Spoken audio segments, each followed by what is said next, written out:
recorded. And Todd, if you'd like to take it away, please.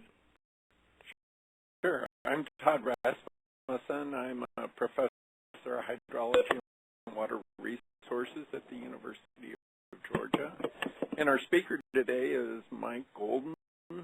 He's an associate professor of Earth System Science, as well as in the program Ecology and Evolutionary Biology at the University of California in Irvine. He has a BA from Reed College in biology, PhD in biological sciences from Stanford. His research focuses on terrestrial ecosystems with an emphasis on what controls the exchanges of gases and energy between land surfaces and the atmosphere. This research is relevant to several environmental problems, including understanding changes in climate and global biogeochemistry.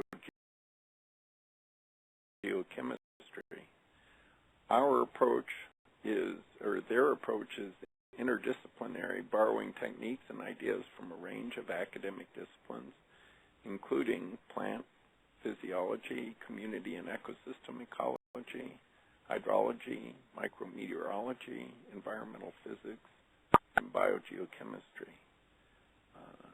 So the presentation, in line with the theme of this fall's quasi-cyberseminars, is related to the critical zone observatories. In this case, it's the relationships between elevation, climate, and ecosystem properties in the Sierra CZO.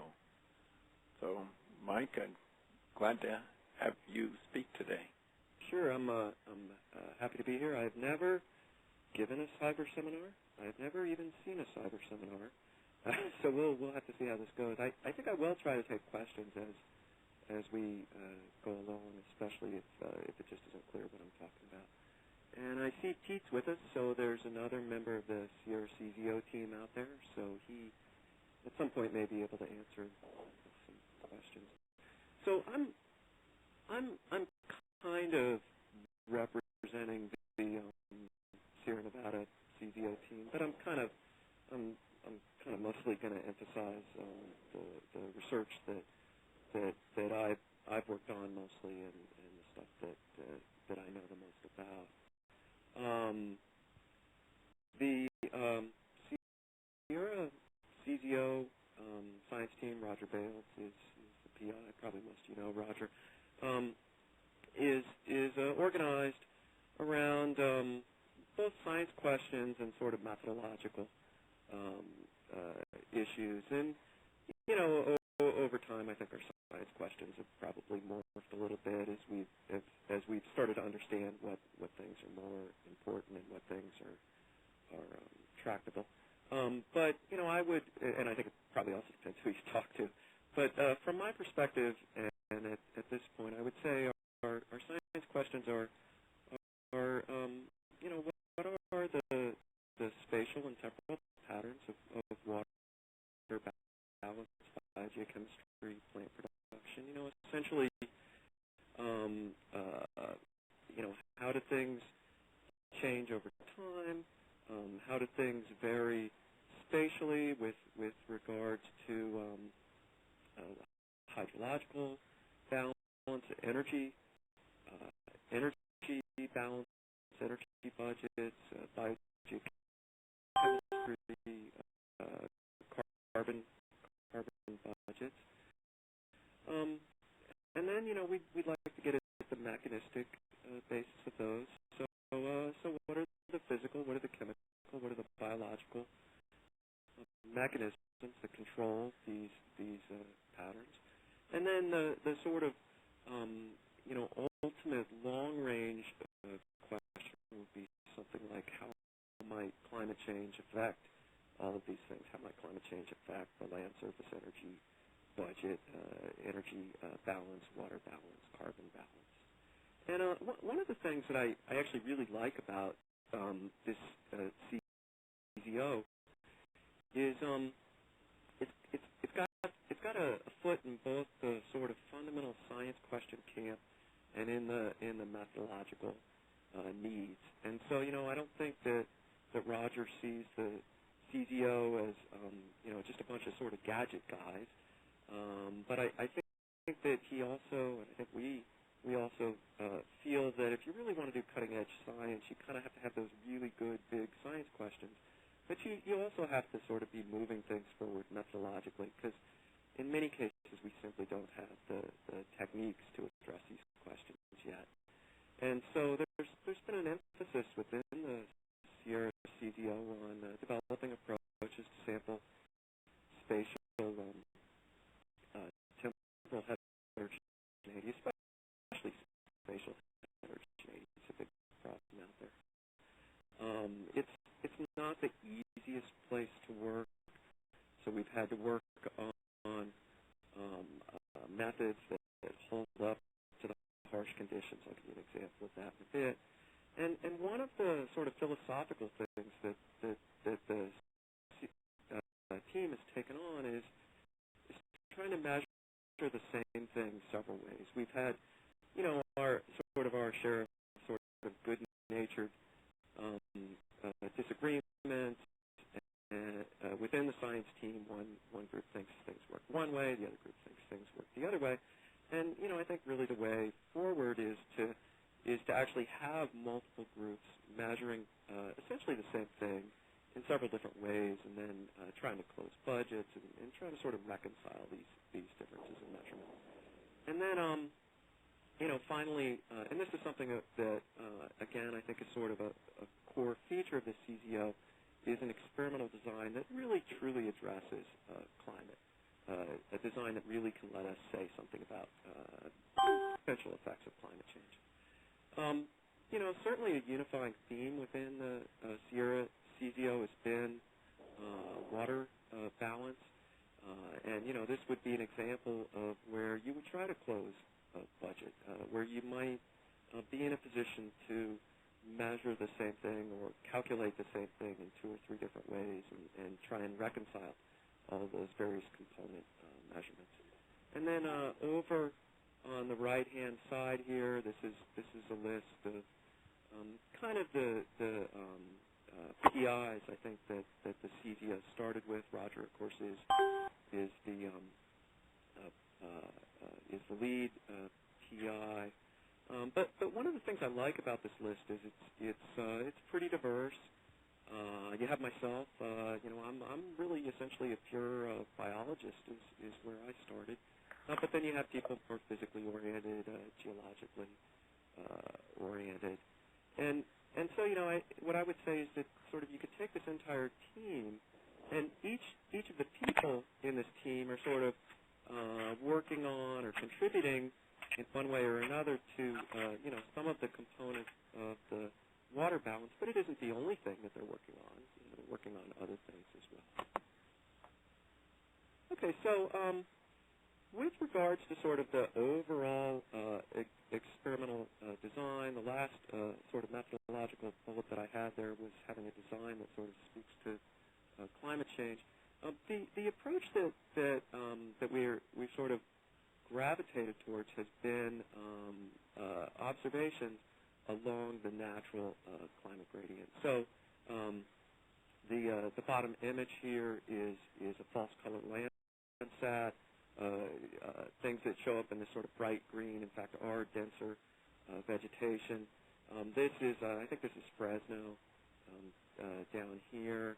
I think this is probably the San Joaquin River coming out. And so this is sort of the lowland here. And then as you move up elevation, you get through this sort of dense forest from, something like, 500, 1,000 meters up to like 2,500 meters, and then eventually you get up to a higher elevation, and you're up above tree line here, and you're up in sort of the area of a lot of exposed rock.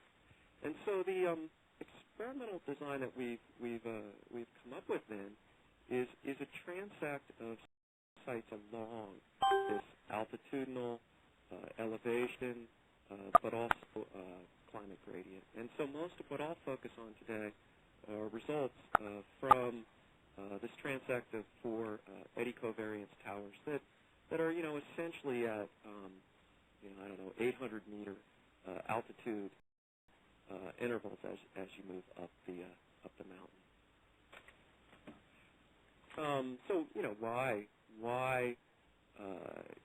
adopt this elevation gradient? Well, I think there are 2 reasons. The first one is just simply that if your goal is to figure out how the whole mountain front or the whole watershed behaves, at some level you're going to have to sample that spatial heterogeneity. And so, this is a logical way to organize your sampling sites to sort of pick up that kind of first-order spatial heterogeneity. So that's one reason to go with the gradient.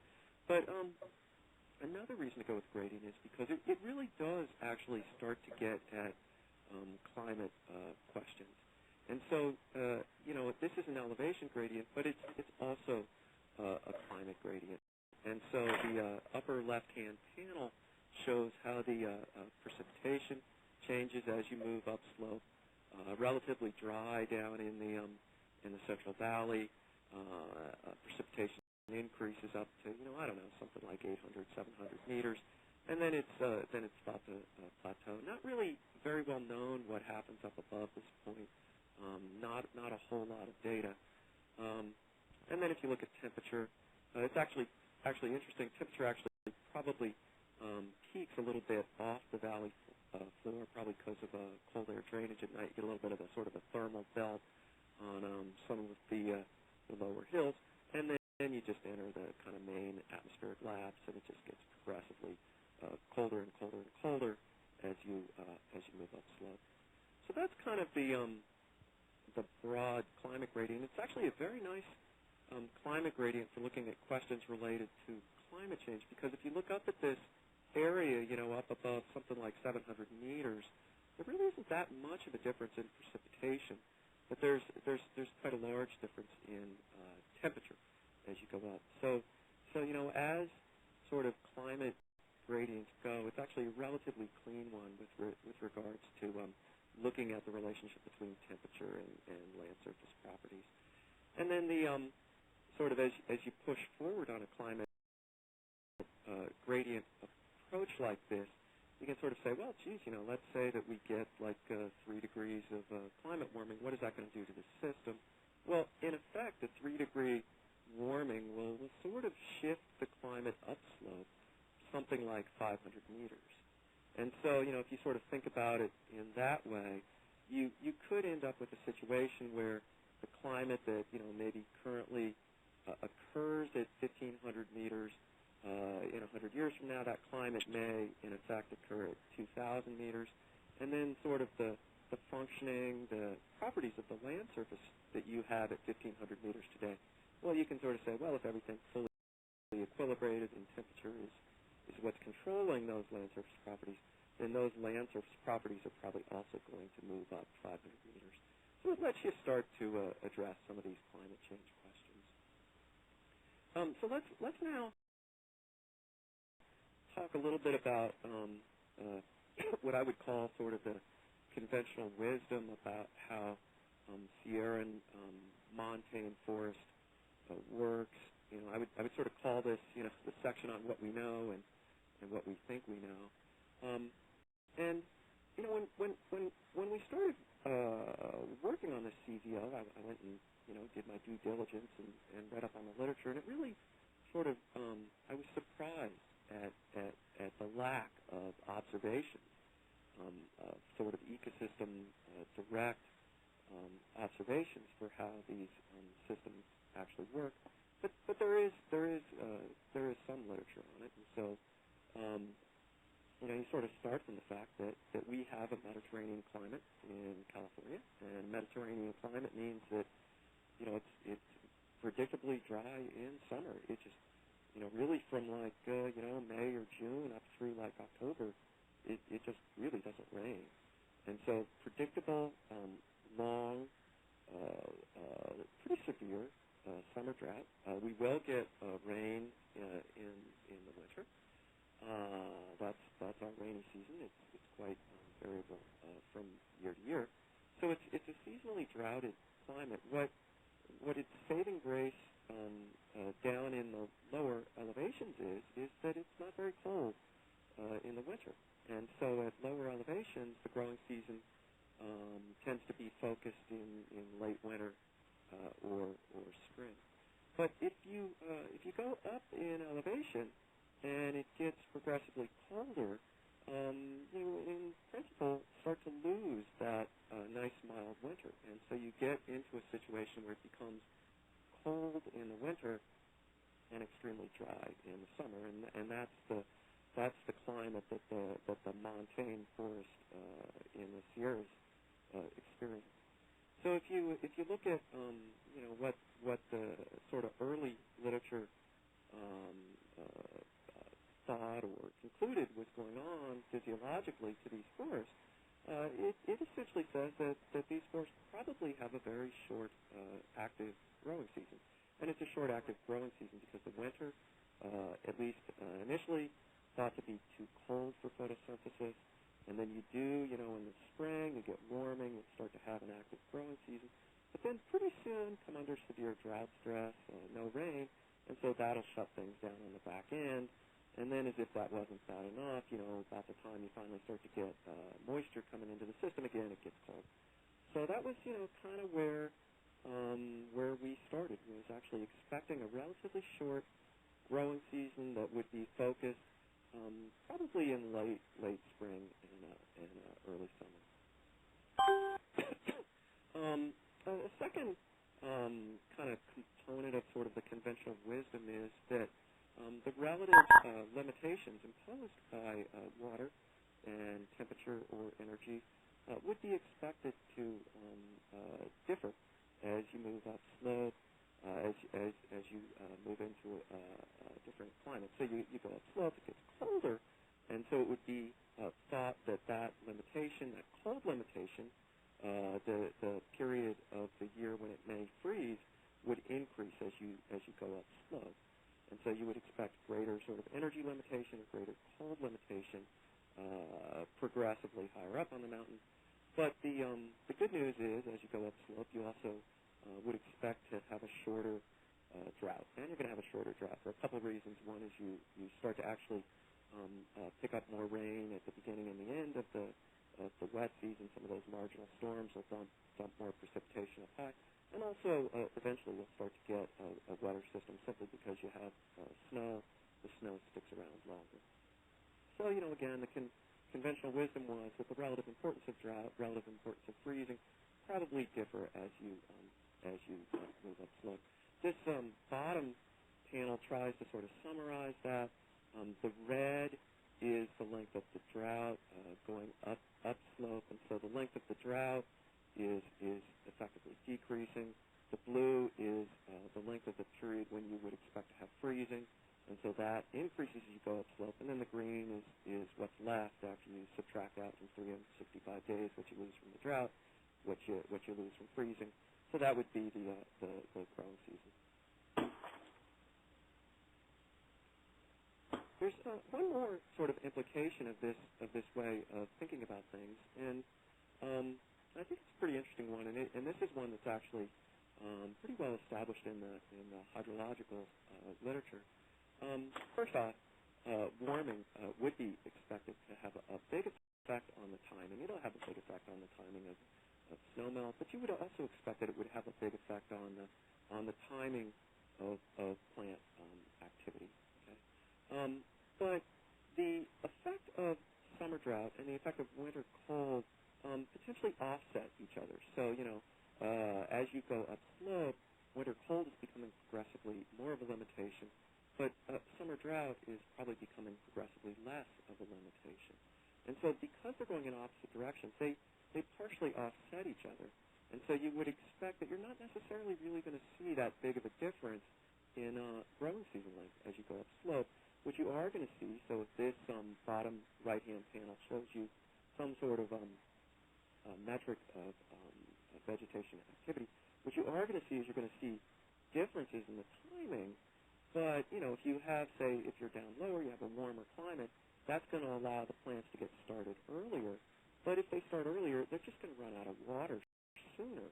And so you accelerate your front end here, but you also accelerate the onset of drought. And so what you're left with in the middle is really not that big of a difference in annual total activity. So you have this sort of a buffering effect in principle. And so this is something that's actually pretty well established in the literature, is the idea that, you know, if you have climate change and that in effect, you know, maybe starts from the vegetation at a given location originally has this type of seasonality or phrenology, and it warms, and now it's going to get the climate that currently occurs lower down. Well, it's going to be able to get started earlier, but it's just going to shut down later. And so it's led to this sort of idea in the literature that things like annual evapotranspiration, annual integrated primary production, you know, may not prove to be that sensitive to climate change because they're really buffered against warming in this way. Okay, so, you know, what have we been doing? Well, we set up this climate gradient of towers, and so this now shows sort of the mountain front from a natural history book, and then we've got towers in these different types of ecosystems. This is the lowest tower. This is an oak and pine savanna, relatively sparse vegetation, pretty dense layer of grassland at the bottom at 400 meters. If you then move up slope, you start to actually get into the belt of really pretty dense forest. This is a ponderosa pine forest. It's up at about probably close to 4,000 foot elevation. The next up tower site, a much denser forest, much taller trees at this site. And then if you go up about about 6,500 foot elevation, you really sort of hit the heart of the mid-montane forest. And so this is our third highest site. For those of you who visited the site maybe 3-4 years ago, I don't know if there are any of you out there, this is the site that we actually went and took a look at. So this is sort of your classic Sierra and mixed conifer forest. And then if you go up to the highest site that we're focusing on, you actually start to get into what would be called a subalpine forest. So this site is up at about close to 9,000 foot elevation, almost mostly lodgepole pine, big old lodgepole pine, but in general a much sparser forest, much lower tree cover, and relatively shorter trees. I talked about sort of the methodological development that's been going on in the CZO, and this highest site, this subalpine forest at close to 9,000 feet, I have to say methodologically that this site has really challenged us. I've worked in a lot of tower sites, and I would say that this site, along with the site that we worked at in the middle of the Amazon rainforest about 5 years ago, this site and that Amazon site have to be far and away the hardest sites that we've ever worked in. This subalpine forest is difficult in part because of the challenge of access, and there are times of the year that you can't get there. But the thing that just makes this site brutally difficult is the snowpack. And so you just have this sort of incredibly thick snowpack, which then condenses and reaches a point where it's like 30 or 40%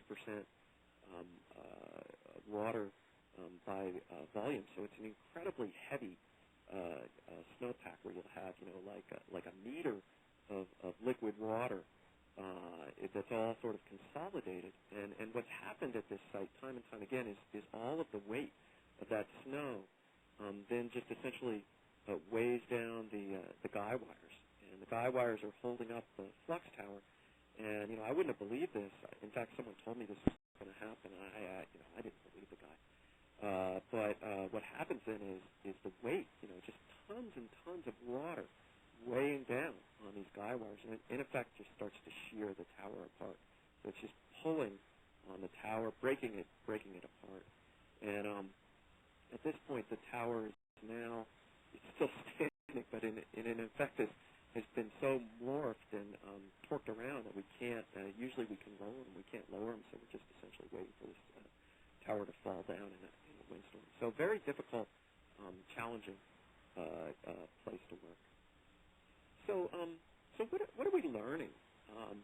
We're starting with this kind of lower left-hand figure as kind of our conventional wisdom conceptual framework, and what it would say is that in general you would expect relatively short growing seasons, and you wouldn't really expect too much of a change in growing seasons with elevation.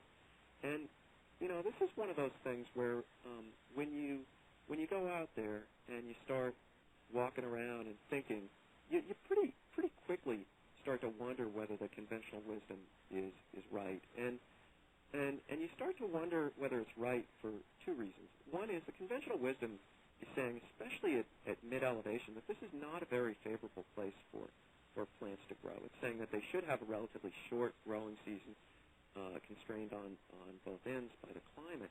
And yet, this band, especially around 6,000 feet, has, the biggest trees in the world, giant sequoia. So, right there, it's sort of like, well, geez, short growing season, giant sequoia, I'm not sure there seems to be something wrong here. But then the other thing is, as you go up elevation, you don't see, a constant sort of stature of vegetation, which you would expect if you have a relatively consistent growing season. But instead what you see is much, much, much bigger trees in this sort of mid-elevation band. You see trees, the size of what you would expect in a tropical rainforest where you have a year-round growing season.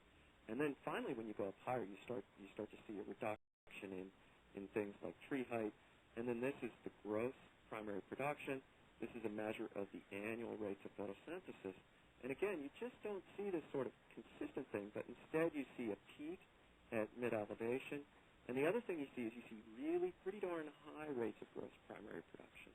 So, that immediately starts you wondering about whether this conventional wisdom could be right. So then, we can start to look a little bit more closely at the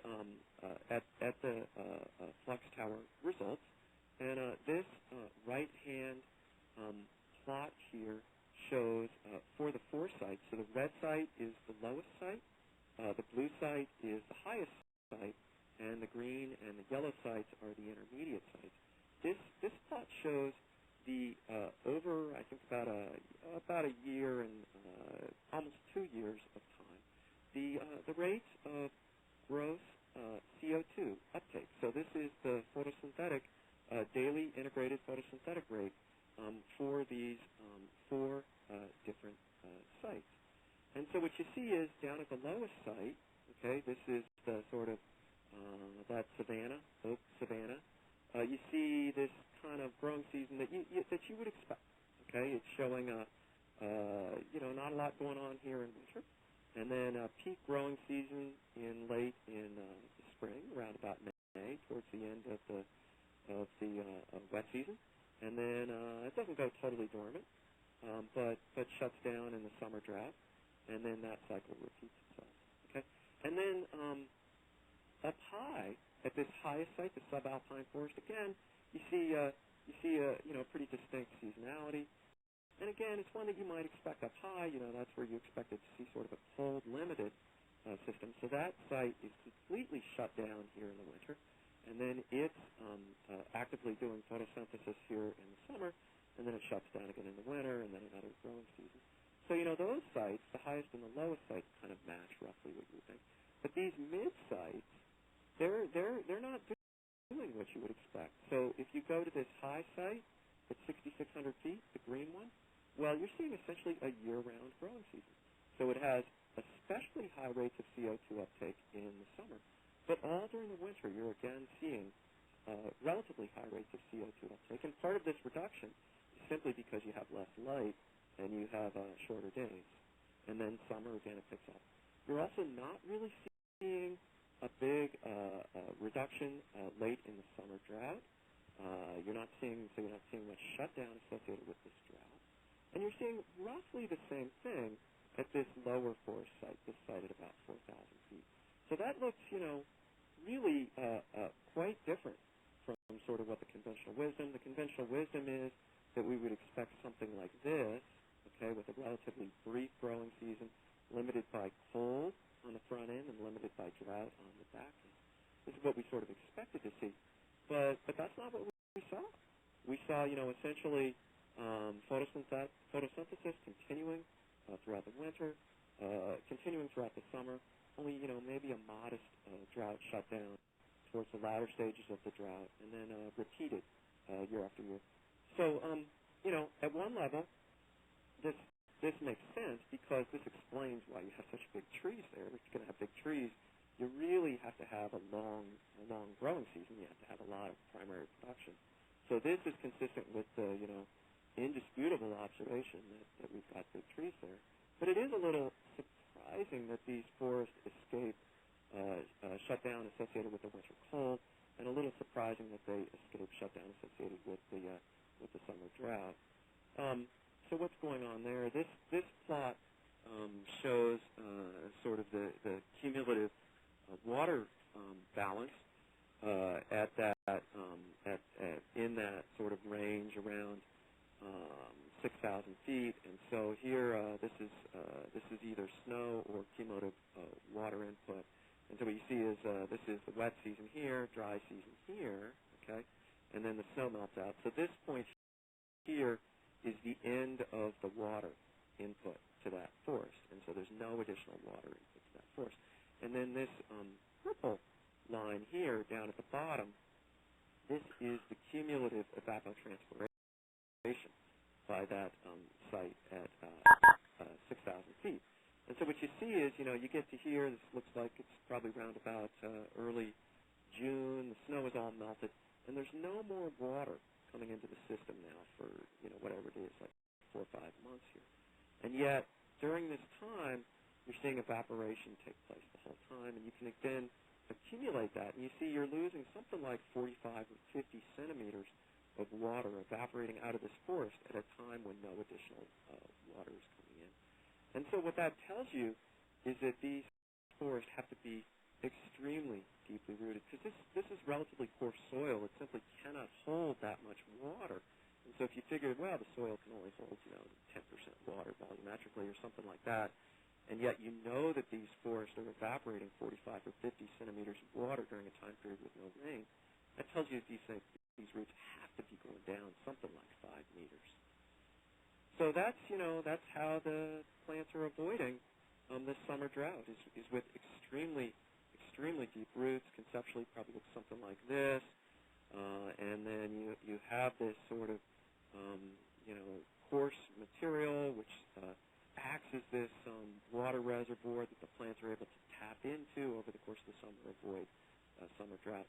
It does raise a bunch of interesting science questions moving forward, and that is essentially understanding how this sort of coupled, saprolite soil vegetation system works, understanding the spatial patterns of this, and understanding the processes that control how this sort of coarsely weathered material develops and how quickly it develops. Okay, so that's how they get through the summer is with deep rooting. How do they get through the winter?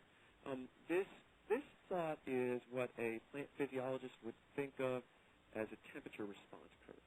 And so on the x-axis, it shows the air temperature, and on the y-axis, it shows the net rate of CO2 uptake, where positive means higher rates of photosynthesis. Okay, and the dashed line is the average for the winter at this site that's about 2,000 meters, and then the solid is for that same site during the summer.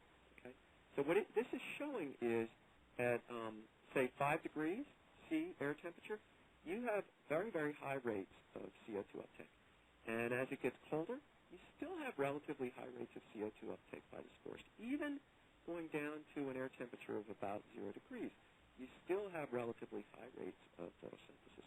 Now, this curve does not look like a typical temperature response curve for vegetation. A typical temperature response curve for vegetation would show a peak at much warmer temperatures.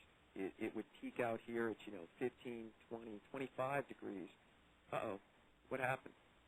Can you guys still see me? Okay, wait. All right, I'm here. I clicked the wrong button. Okay, just ignore me.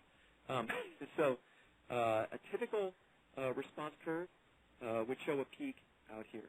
Okay, and yet we're seeing a photosynthetic peak out here. So what you have is you've got a vegetation community that is extremely well adapted to photosynthesis at cold temperatures. Okay, that's why these forests can maintain high photosynthetic rates throughout the winter, is because their biochemistry is adapted to keep them going during the winter.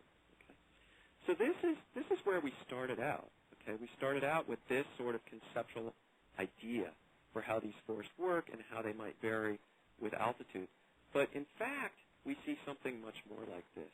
Okay, so we're seeing that yes, this lowest site, its growing season is severely limited by drought.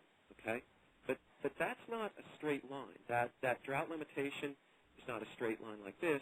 In fact, it's a curved line that shows a threshold. And so someplace in this sort of lower part of the mountain front, you really start to escape drought stress. Okay? And then the cold limitation is not a curve like this, but rather it is a curve that also shows a strong inflection point. Okay? So this actually looks more like the way it works. Okay? So these forests here are not experiencing that severe drought stress because of deep rooting, and they're not experiencing that extreme cold stress because their biochemistry allows them to have high rates of CO2 uptake at colder temperatures. So what are the implications of this? Well, one of the core implications is that warming or a shift in climate, here you wouldn't have expected it to have too much of an effect on the annual activity of the vegetation. But here you're seeing much more potential for large changes in growing season length associated with warming. And that in turn means that things like the annual evapotranspiration, production by geochemistry, et cetera, may in fact not be buffered against warming. Okay, so let's push a little harder on that idea. So this plot now asks the question: how does evapotranspiration change as a function of elevation? And again, we're sort of seeing the same kind of humped curve. Okay, so down at low elevation, relatively low rates of evapotranspiration because it's a water-limited system. Okay, at high elevation, relatively low rates of annual evapotranspiration because it's a winter dormant, a cold-limited system. And then at mid elevation, relatively high rates of annual evapotranspiration. These sites are neither really limited by cold nor by drought. Oops. Okay, and so what can we then use this information for? How can we use this information to start to get a sense of what climate change might do to the larger scale water budget or energy budget? This plot shows.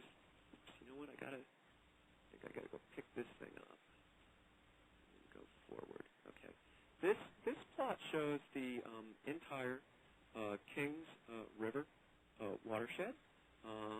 3 of the flux towers are located in the Kings River watershed. This is that second lowest, second highest, and the highest one.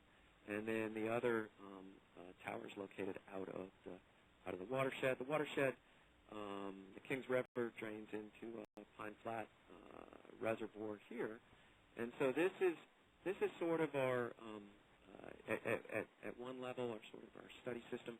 And so we're going to ask the question, what might climate change do to the amount of water, to the evapotranspiration for the entire Kings River watershed? And the basic approach is to take the data collected by the towers and then extrapolate it out to larger spatial scale. And this is, basically a GIS or remote sensing type problem. So you assemble a series of stacked data layers. This is the elevation. Highest elevation in the Kings watershed is over 4,000 meters up here towards the Sierra Crest. Lowest elevation is down here at the reservoir. So you take the elevation, then you can take the precipitation. This is the prism precipitation for that watershed, and so you can see, there the prism model is predicting high rates of precipitation up at these higher altitudes, relatively low precipitation down here, relatively low precipitation in these sort of rain shadow canyon type areas. So so at that point you've got precipitation for the whole watershed, and then we would like to start to add in some information on evapotranspiration. And so the way that we get a handle on evapotranspiration is very, very empirical. And so we now have operated 10, I think even more, but here we just showed 10 flux towers operated across various types of vegetation, various climates in California. And so on the x-axis, we've got the average annual NDVI, normalized difference vegetation index for these 10 different sites. Some cases we got 4 or 5 years for those sites, plotted against the annual evapotranspiration. And you get a pretty good curve. And in fact, if you were to throw out these circled points, you'd even get a better curve. These circled points occurred during a very, very dry year, 2007. And so systematically you had lower rates of ET than vegetation indices. But in general, you got a really pretty nice curve. And so you can then take this curve and you can combine this curve with an NDVI image for the Kings watershed, and you can use it to calculate or estimate the evapotranspiration across the whole watershed. So these are the lower elevation sites. You can see sort of moderate. Here the brighter pixels are higher rates of evapotranspiration, going all the way up to, almost a meter. And then the lower are lower, darker, or lower rates of evapotranspiration. So you can see moving up. You can see moderate rates of evapotranspiration, and then very high rates of evapotranspiration, sort of in this band here, and then going way up high, big reduction in evapotranspiration as you reach the highest points. Okay, and then you can say, well, geez, I don't know if I believe those data, but you can start to compare them with the flux tower. Of course, this is not an independent comparison, because these curves, which are calculated off of the NDVI and then bend up and averaged for elevation bends, they were calculated in part based on these actual measurements here. So it's not a truly independent comparison, but you do see a reasonably good comparison between the spatial extrapolated ET and the actual ET measured by the towers. You also see something that's kind of interesting. You see that the tower rates of ET are systematically higher for a given elevation than the remote sensing-based larger scale estimate. And, at first that sort of concerned me. Then I thought about it. It actually makes perfect sense, because these measures here include, rock outcrops or shrub fields or just meadows, kind of lower stature vegetation that we're not going to put a tower in those areas. And so, we in effect bias what we're sampling with these towers. But anyway, this looks pretty good. You're seeing the same sort of humped relationship. And The last thing then that you can kind of pull together is now we've got the ET, which we estimated from NDDI, and we've got the precipitation, gridded precipitation, which we got from PRISM, and then we can simply subtract precipitation from ET, gives you, I guess, some kind of estimate of river flow or of stream flow, the amount of water that would be left from that system. And you can then start to analyze that as a function of altitude. And when you do that, you get a curve, something like this. The black line is how PRISM indicates that precipitation increases as a function of elevation. The red line is how the ET NDDI-based measures of ET indicate that ET varies as a function of altitude. And then the blue line is the difference between these. So this would sort of be the amount of water that's left over. Maybe a measure of the stream flow. And so what you see is that as you move up above 2,000, especially above 3,000 meter elevation, that's really where you're going to start to get the runoff, and that's because that's the area where you're just not going to see very much evapotranspiration. So let's look a little bit more at that result. This now integrates up all of the precipitation for the Kings River watershed, all of the evapotranspiration that we calculate for the Kings River watershed, and then subtracts those, which would sort of be our measure of stream flow. And it shows what our measure of stream flow would be in the solid upside-down triangles. And then it shows the actual inflow to Pine Flat with the open triangles. And so you see really pretty good agreement. You see that evapotranspiration, very, very constant from year to year. And so river flow is, that's being determined almost exclusively by the interannual precipitation variation. The other thing is you can actually sum up over this, whatever it is, like 10-year period, and you can compare the actual stream flow with what we calculated, and you get an amazingly good agreement.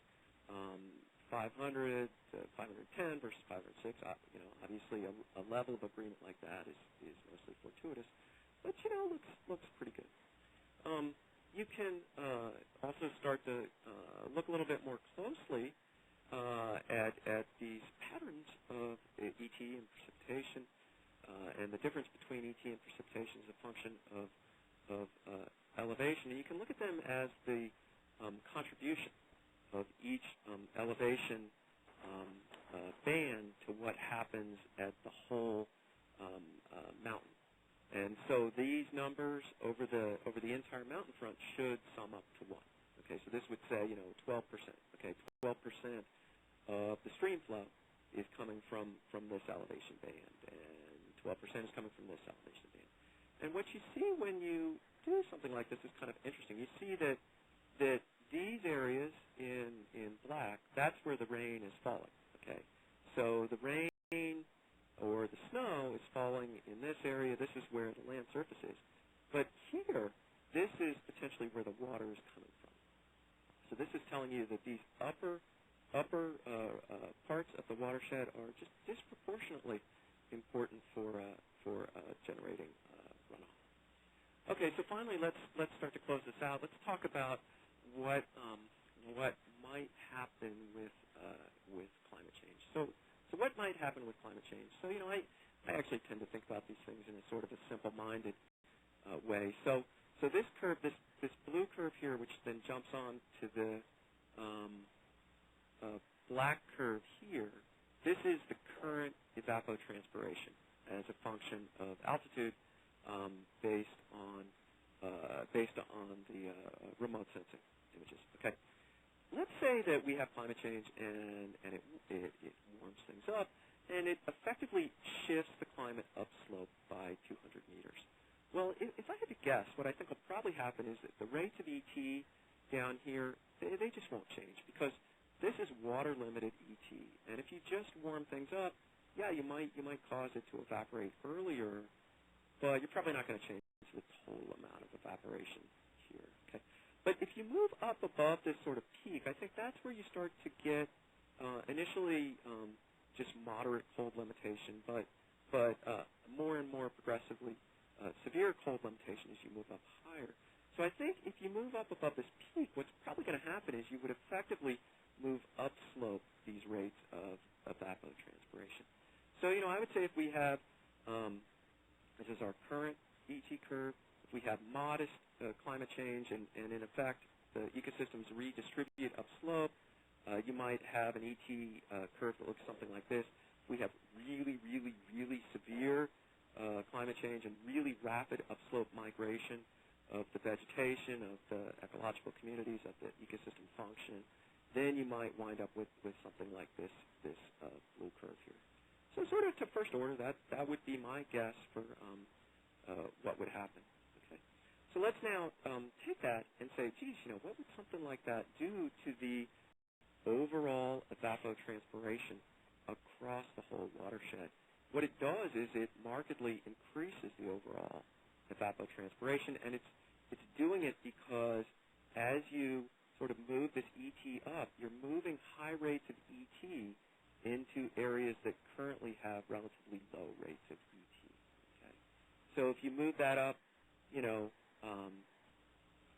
200 meters, then you've increased your overall evapotranspiration averaged across the entire watershed by, something like 10%. Okay, so I guess that would be the red line there. Okay, if you move it up 400 meters, then you've at that point increased ET by 20% or something like that, and then you can subtract out what you would expect that to do to the runoff, and you can see very, very large changes and reductions in runoff associated with this upslope movement of evapotranspiration. So I'm almost done. I want to just sort of close out with a summary. But before I do that, I want to ask this one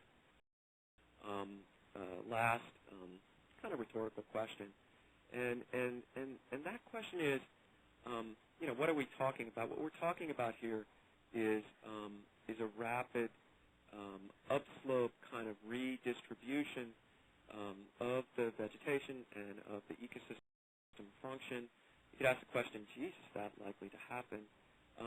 This now shows a biogeography model, and, well, the biogeography model, which I think is one of the sort of state-of-the-art models out there, certainly shows that. If you look at the blue here, if we flip back, the blue is the alpine communities in California Sierras. This is the current. This is what these folks were projecting for 2100. Pretty much wipe out the alpine communities. So certainly the biogeography models are predicting large upslope redistribution of vegetation, and certainly some of the field observations are actually starting to show that vegetation shifts can be really quite rapid. But to be completely honest, we just do not know. We really don't know whether this is going to happen. So to wrap up, I want to talk briefly about why the Kings River ET seems to be so sensitive to warming. It's really a combination of these four things. It's that sort of threshold above, say, 2,500 meters, where ET really starts to roll off, starts to decrease. It's the fact that much of the Kings watershed is in that altitudinal range.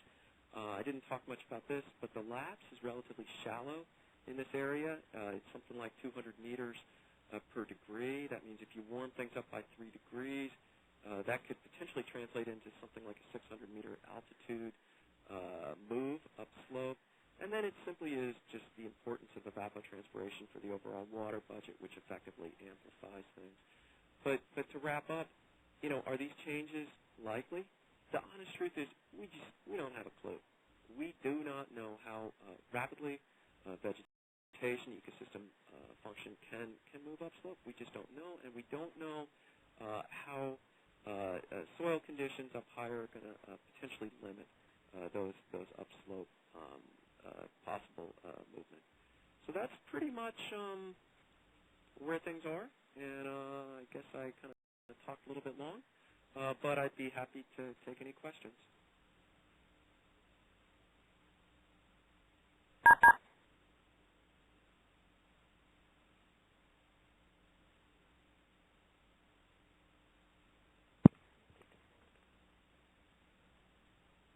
Sorry, I was trying to unmute my phone. Are there any questions for Mike? I have a couple if nobody else, but I'll yield the floor. My question, in terms of the soil carbon, is there significant soil carbon in these systems? I don't really know the answer to that.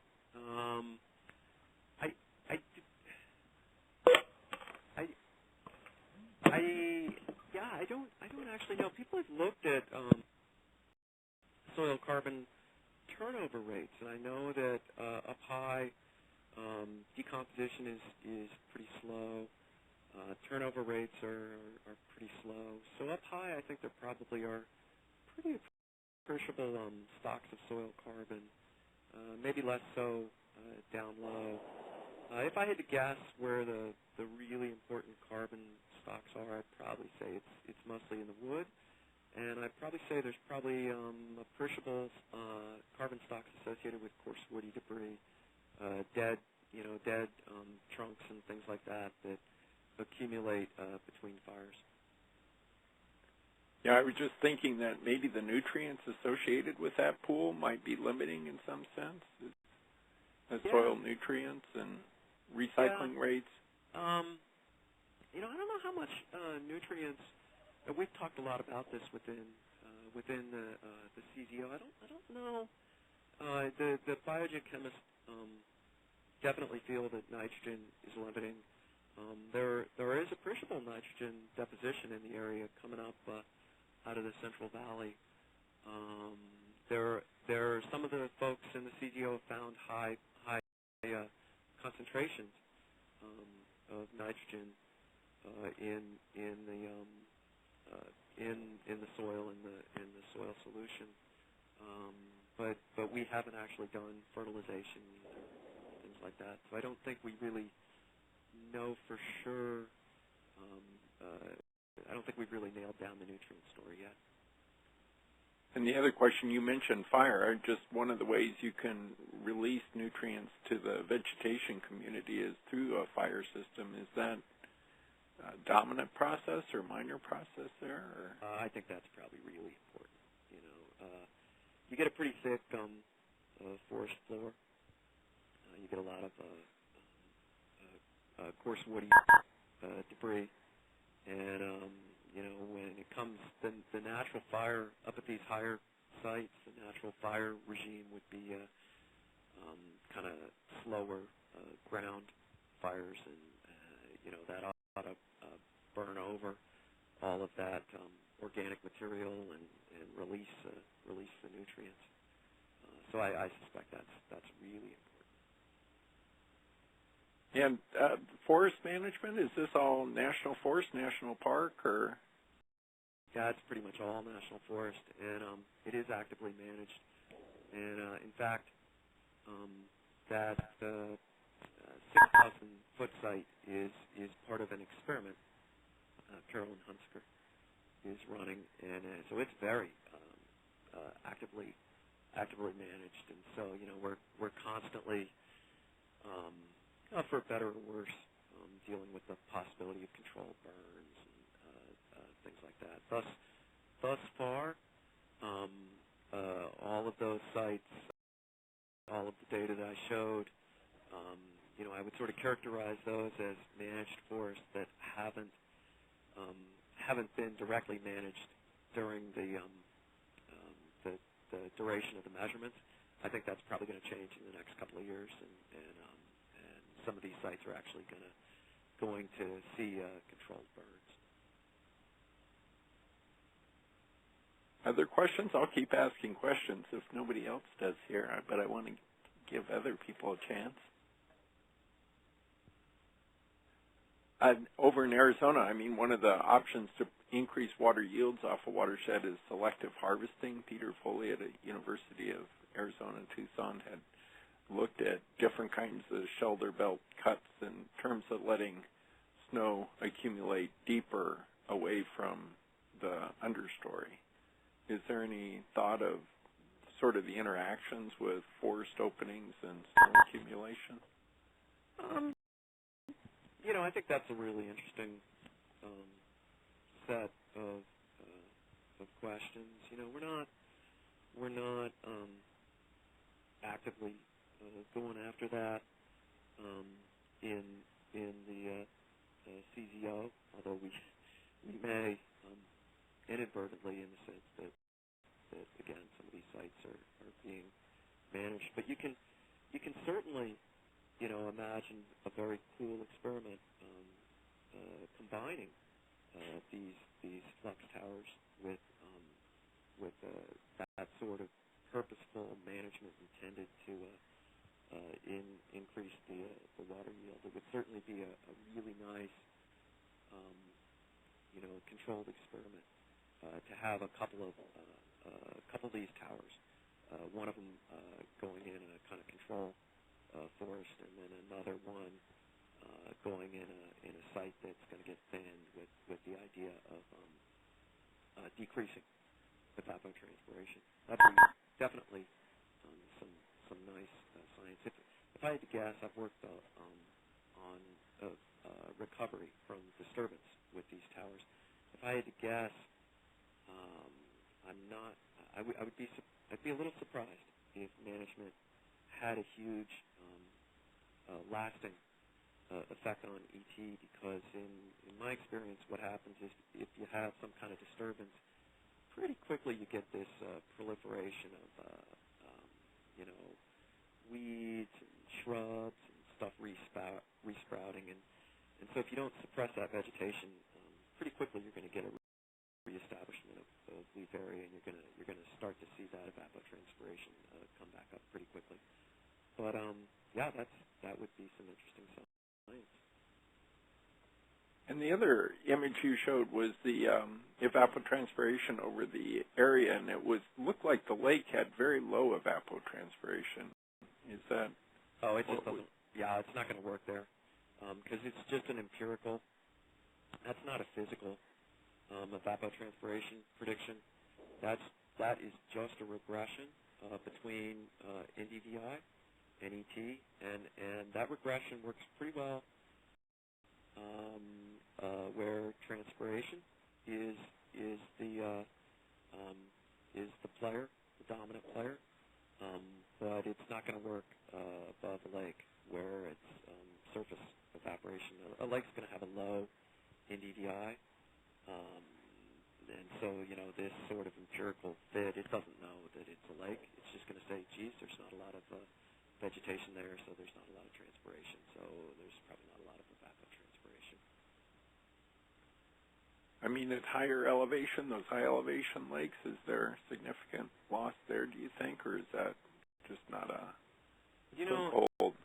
I don't know. That's like, there's some really pretty big assumptions in what I showed there, and I actually think the biggest assumption, I think there's an outstanding open question of whether the vegetation can migrate uphill, so that sort of is a great science question. But there's another big gap in what I talked about, and that is that our highest tower site is at 9,000 feet.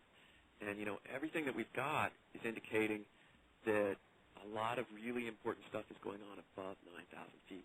So how did we estimate the evapotranspiration rate above 9,000 feet?